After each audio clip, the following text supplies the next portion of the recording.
Hi everyone, I am Patrick, this is Brian, that's Mark, and that is Andrew. We are at the Cloak and Blaster late into the evening. We just played No Escape where almost no one did. I did. Yeah. Barely. Join us for No Escape at the Cloak and Blaster.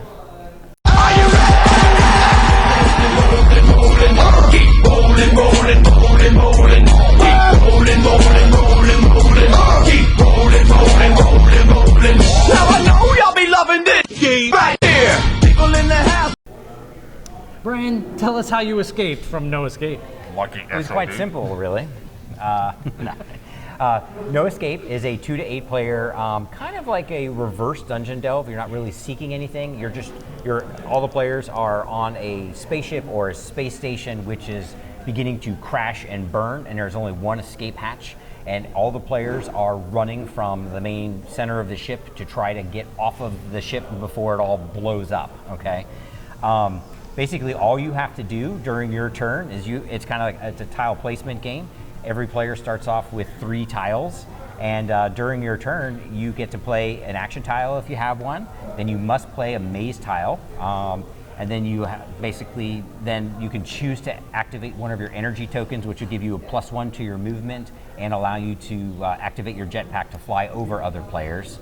If you don't activate that, and then you roll the dice, and it's 2 1-die-3s to give you some movement. And when you move along the path, if you bump into another player, you actually will push them, unless you've activated your jetpack from your little energy token earlier, then you can fly right over them.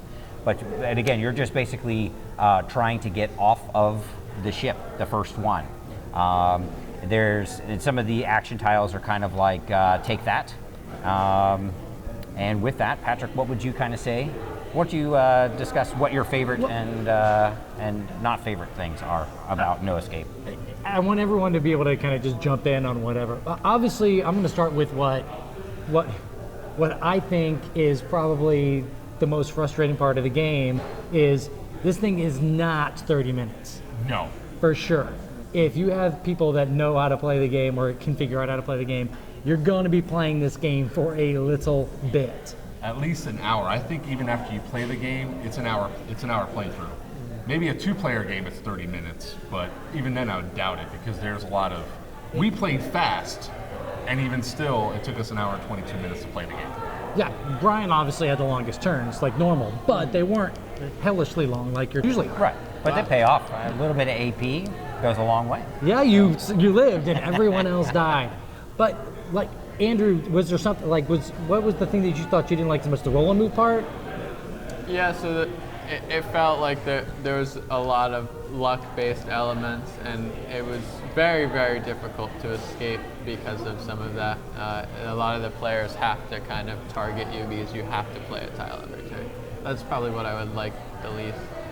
So kind of when you drop these tiles, the only reason why you're dropping tiles, pretty much, I mean, there is probably a strategy where you drop the tiles to benefit yourself, but almost every single turn is take that for dropping a tile. I'm dropping a tile to try to stop Brian. Brian's dropping a tile to try to stop Mark.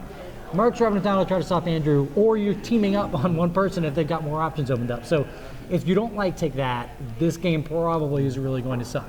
That being said, does anybody else want to say anything about things they think are a detriment? I think what's a detriment is the way that the action cards are. I don't think there's enough disparity to stop something, because essentially if you had the magic combination, you could win.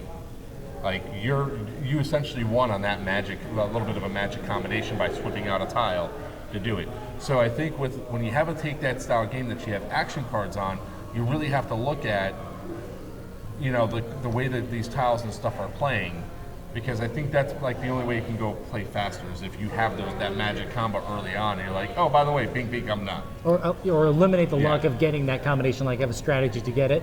I could see that. There was also a couple other things that we all talked about. The thing that I like the least is there's like counter spells in there, and a lot of games have that. But I always think when you're designing a game that the game should always move forward progress, no matter what. And if there's some type of a counter spell action which is going to stop someone else's or nullify somebody else's action for that turn, there should be some type of detriment to that person from playing it, or don't put it in there. Lose a turn. Yeah. I killed Mark's movement like right at the end of the game. So there's that aspect to it too. That being said, we've mentioned pretty much everything we can possibly think of that was negative about it. I absolutely had a fantastic time playing this very long, way longer than we thought it was going to play Yes. out. It was way more fun than I really predicted this could ever would. With the constant take that and the constant adding the tiles, making the shit bigger and bigger and bigger, I had a great time. And one of you said it's the people you play with. I'm not positive that's the key. I definitely no. We had this discussion earlier. There's definitely people that we know that we play with. We like as people. That we love They wouldn't want to that play would, this that would game. never want to play this game. That as soon as they start playing, they get extremely.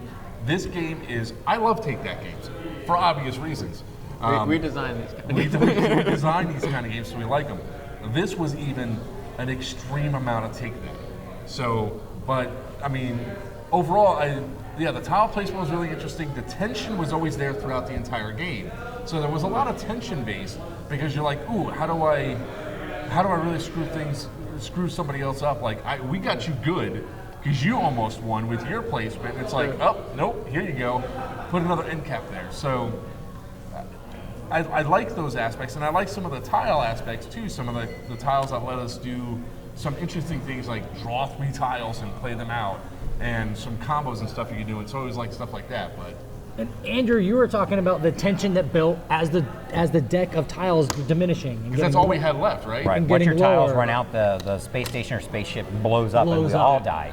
So it's not quite co-op because there's everyone's trying to win for themselves, but also everyone can die. But sometimes you're like, maybe I'll just kill everyone. So it's kind of like an anti-co-op feeling sometimes. but that's like the thing that I like the best. One of the things I like is it takes the mechanics that usually people frown upon, such as roll a move and take that, and also Kingmaker, and I think it actually uses them synergistically and creates a beautiful, simple design, which is entertaining to play. And I'm gonna pass it on down to. Yeah, it seems like a lot of the elements, like you said, you wouldn't like in most games, and they paired them in a way that it actually was fun to play, which is interesting. The thing I probably like the most is that you could basically create pathways and block certain things to try to, like I was trying to get a path where they couldn't place any tiles legally there because it would create non-existent paths. So I like that element of trying to kind of get them to hurt me a little bit so that I would kind of create another path for me that they didn't expect.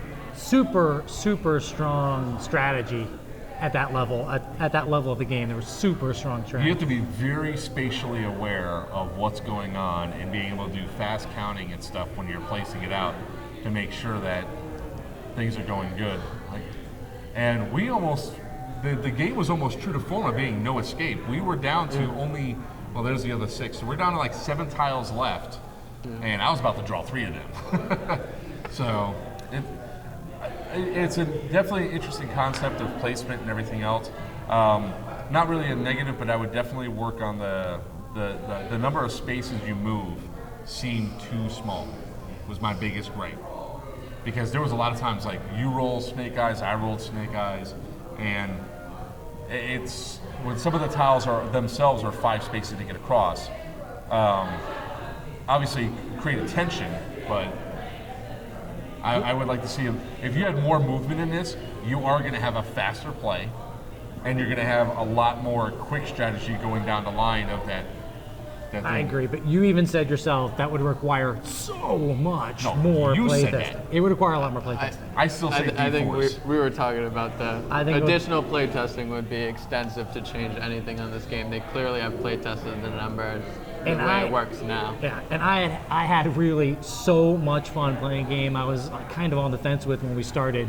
It was so much fun towards the end, dropping all those dead ends and U-turns up and we teamed up and did a U-turn that sent Brian right back to where he started again. It was absolutely a huge amount of fun. I think this guy is either an amazing genius or an authentic wacko. It could have been the toxic fumes on the space station. A little of those got to. Although you experienced that because you kept just circling around the center of the board. You a were couple like of times. over here, Yeah. and you almost did something amazing, but then we shot you down. I almost did a story of my life. I almost did something amazing. But this is no escape. and is coming to Kickstarter very, very soon. So jump in your teleporters or go to your command centers and back for your copy. I recommend this one. I really like this one a lot. Yeah, me too. I liked it. Well, I'm More Patrick. movement. I'm Mark wants Patrick. that That's movement. Brian. Mark's moving all over the place. That's Andrew. Thank you very, very much for watching. Just got played at the Cloak and Blaster. No escape. Yeah, there was definitely no escape in this one. There was no escape for us. Wow. You got Brian, you